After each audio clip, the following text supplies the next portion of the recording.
In die bulletin, die DA eis antwoorde oor die Suid-Afrikaanse nasionale weermaghoof se besoek aan Rusland en reuse vaartuig meer in Durban vas.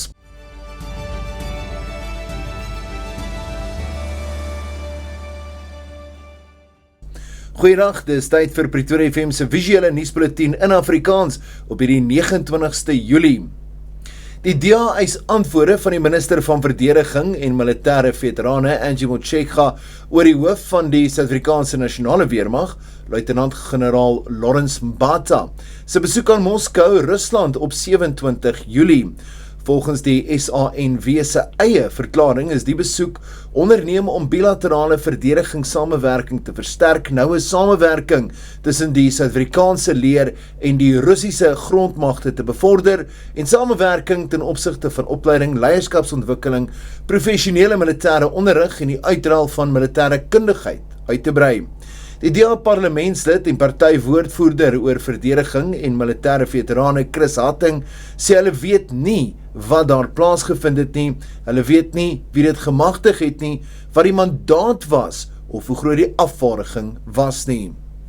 Maar wat eienaardig is, en dit volg 'n patroon, is dat sodra daar konflik is tussen die VSA en enige ander land, die weermag baie gou daarop uit is om na daardie land te gaan, betrekkinge aan te knoop en verhoudinge te bou en dan in teenstelling daarmee sover as moontlik verhoudinge met die VSA af te skaal en te degradeer. Dit gebeur in 'n tyd waar die Departement van Buitelandse Sake baie rolspelers probeer om ons verhoudinge met die VSA te herstel, omdat dit in ons belang is om goeie en gesonde verhoudinge met ons grootste handelsvennoot te hê.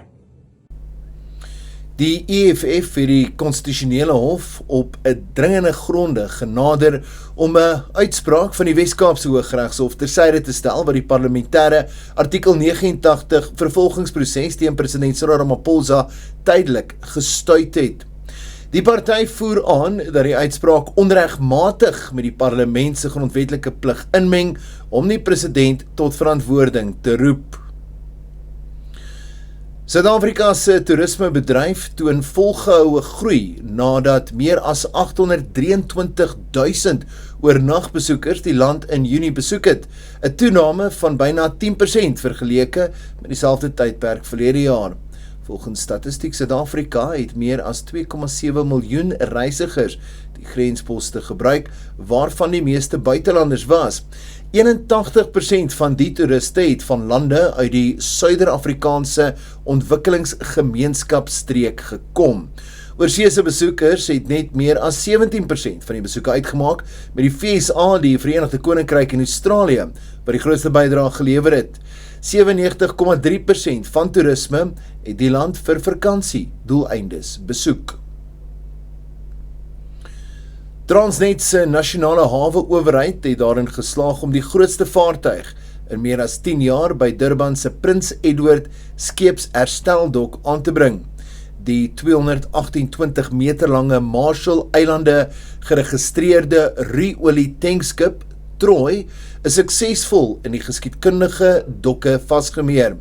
Die vaartuig met 'n kapasiteit van meer as 73.000 ton sal vir die volgende 10 dae daar wees vir herstel en instandhoudingswerk. Die Prins Edward Droëdok, wat in 1924 in gebruik geneem is, bly een van Afrika se oudste en belangrikste skeepsherstelgeriewe. Luitenant-generaal Sizakele Dianti is vroeër vandag as die nuwe Wes-Kaapse polisiekommissaris aangestel en volg luitenant-generaal Thembisile Patakile op, wat die afgelope 5 jaar die pos bekleed. Een van Dianti se eerste uitdagings sal wees om die toenemende bende geweld, veral in die Kaapse Skiereiland, as ook die vlaag van afpersing in die informele nedersettings te takel. Nuwe provinsiale polisiekommissarisse sal môre en Vrydag ook in Noordwes Limpopo en Mpumalanga aangewys word. Die Australiese lugdiens Qantas het sover bekend die wêreld se langste kommersiële vlug afgelê. Dit was 'n direkte vlug vanaf Melbourne na Toulouse in Frankryk. Die reis het 24 uur en 24 minute geduur. Dit word as 'n groot mylpaal in Qantas se projek Sunrise beskou. Die langtermyn doelwit is om minder stoppe op langroetes te hê. Die lugdiens stel aan die begin van aanstaande jaar 'n direkte vlug tussen Sydney en Londen bekend.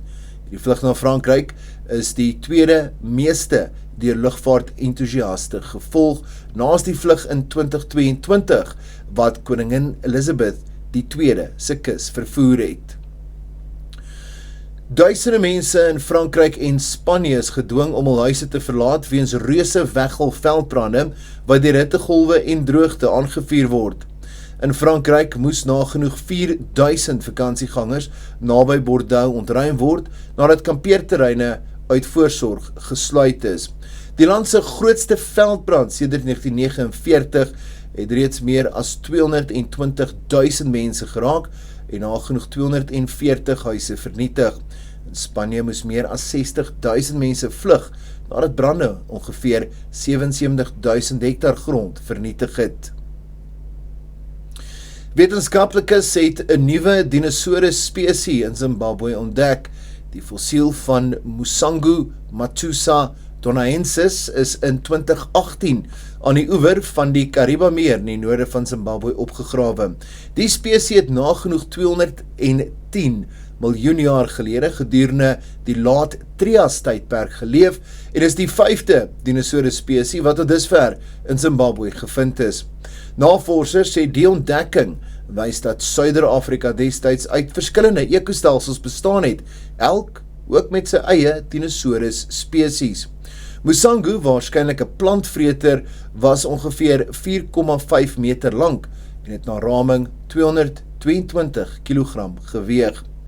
Dan jou nuus hier op Pretoria FM se sosiale media platforms. Laat weet ons gerus ook in die kommentaar afdeling wat jy van vanaand se nuus gedink het. My naam is James Kemp, baie dankie aan die span wat dit saamgestel het. Dit is Walter Ernst, Esmerie Eysel en Johan Creer wat sorg vir die tegniese versorging van jou bulletins. Ek groet.